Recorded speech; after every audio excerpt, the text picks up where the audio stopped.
11-дән 13 сентябрь көннәрендә сайлаулар булып үтте. Сайлауларга без инде балалар иҗат йортында урнашкан сайлау участогында сайладык. Сайлаудан оештырудан бик канәгать калдык, чөнки безне инде ишектән үк кергән каршы алдылар, маскаларын бирделәр, дезинфекция ясадылар һәм инде без үзебезнең бюллетеннарны алганчы барлык процедураларны үттек. Һәм инде бу сайлауларда без иң лаеклыларны сайлаганбыздыр дип ышанам.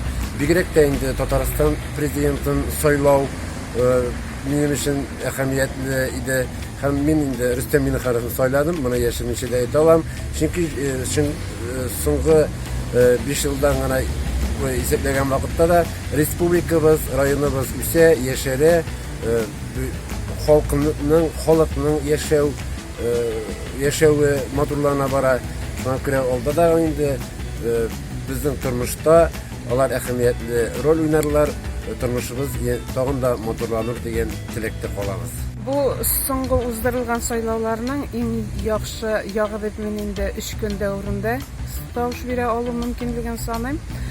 Ул эшләгән кешеләр өчен дә, каядыр китергә җыенган кешеләр өчен дә уңайлы шарт. Үземнең тору участогы буенча 2нче мәктәптә мин сайлауларга кирдем һәм һәр вакыттагыча сайлаулар шул хәтле матур итеп оештырылган.